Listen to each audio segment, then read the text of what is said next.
Phone tapping కేసుపై హైకోర్టులో విచారణ జరిగింది. ఈ కేసుపై కీలక వ్యాఖ్యలు చేసింది కోర్టు. ఫోన్ ట్యాపింగ్ విషయంలో సంయమనం పాటించాలని చెప్పింది. వ్యక్తిగత జీవితాల్లోకి వెళ్లి అనవసర రాద్ధాంతం చేయొద్దని చెప్పింది. జడ్జిలు వ్యక్తుల పేర్లు, ఫోన్ నెంబర్లు బహిర్గతం చేయొద్దని ఆదేశించింది. ఈ నెల 23న కౌంటర్ దాఖలు చేస్తామని కేంద్ర ప్రభుత్వం తెలిపింది. తదుపరి విచారణ 23కు వాయిదా వేసింది కోర్టు. ఫోన్ ట్యాపింగ్ కేసు అప్డేట్కి సంబంధించి మరిన్ని డీటెయిల్స్ ధనరాజ్ అందిస్తారు. ధనరాజ్, ఫోన్ ట్యాపింగ్ కేసుపై హైకోర్టులో విచారణకు సంబంధించిన డీటెయిల్స్ ఏంటి? ఫోన్ ట్యాపింగ్ కేసు వ్యవహారంలో ఇప్పటికే హైకోర్టులో పోలీసులు కౌంటర్ అఫిడవిట్ దాఖలు చేయడం జరిగింది. కేసుకు సంబంధించినటువంటి డీటెయిల్కి సంబంధించినటువంటి వ్యవహారాలను, అదేవిధంగా ఇప్పటివరకు జప్తు చేసినటువంటి ఎవిడెన్స్లను, ఏవైతే ఫోన్ ట్యాపింగ్ కేసు సంబంధించినటువంటి మాజీ ఎస్ఐబి చీఫ్ అయినటువంటి ప్రభాకర్ రావు, అదేవిధంగా శ్రవణ్ రావు, వీళ్ళిద్దరూ కూడా విదేశాలకు పారిపోవడం, ఆ తర్వాత ఇక్కడే ఫోన్ ట్యాపింగ్ సంబంధించినటువంటి కేసు వ్యవహారంలో అరెస్ట్ అయినటువంటి పోలీసు అధికారులైనటువంటి మాజీ ఓఎస్డీగా ఉన్నటువంటి రాధాకిషన్తో పాటుగాను, తిరుపతి అన్నతో పాటుగాను మొత్తం ఈ కేసుకు సంబంధించి మొత్తం 4గురికి సంబంధించినటువంటి పోలీసు వాళ్ళు ఇచ్చినటువంటి స్టేట్మెంట్లను ఇప్పటికే హైకోర్టు ఇవ్వడం జరిగింది. మొత్తం అప్పుడు ఫోన్ ట్యాపింగ్ సంబంధించినటువంటి కేసుకు సంబంధించిన హార్డ్ డిస్క్లతో పాటుగాను లాగర్లో పొందుపరిచినటువంటి కీలకమైనటువంటి అంశాలన్నింటిని కూడా కౌంటర్ అఫిడవిట్లో దాఖలు చేశారు. మొత్తం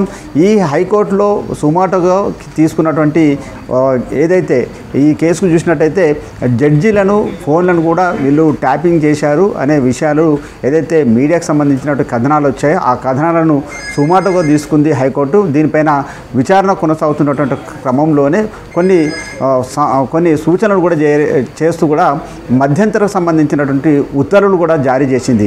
ఏదైతే ఇప్పటివరకు జడ్జీల ఫోన్ నెంబర్లు కావచ్చు, వాళ్ళకు సంబంధించినటువంటి వ్యక్తిగత సమాచారం కావచ్చు, వాళ్ళ ఫ్యామిలీకి సంబంధించినటువంటి విషయాలు, ఫోటోలు, ఫోన్ నెంబర్లు ఎక్కడ కూడా డిస్ప్లే చేయకూడదు, ప్రచురించకూడదు అంటూ కూడా మొత్తానికి ఒక కీలకమైనటువంటి మధ్యంతర ఉత్తర్వులు జారీ చేయడం జరిగింది.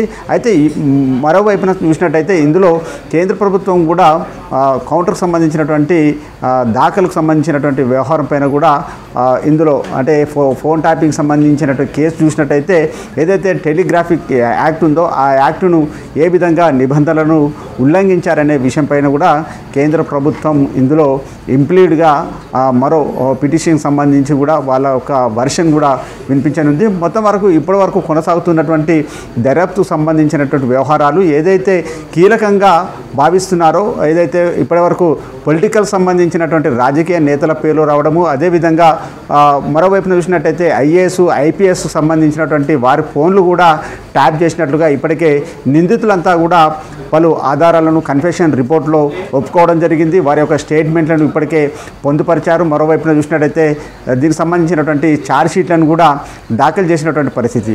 మొత్తం మీద ఇలాంటి ఎవిడెన్స్లు అన్నిటిని కూడా మొత్తం పోలీసులు కౌంటర్ అఫిడవిట్లో దాఖలు చేయడం జరిగింది.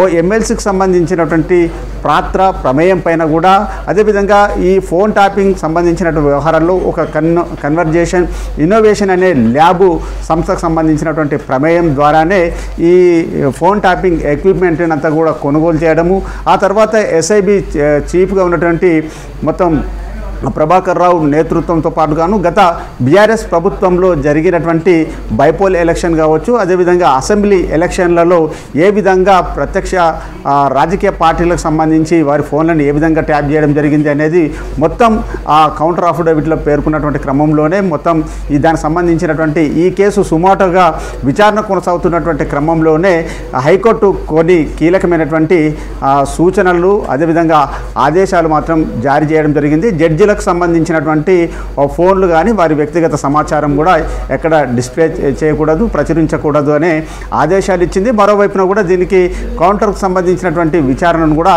ఈ నెల 23వ తేదీకి వాయిదా వేసింది. శ్రవంతి.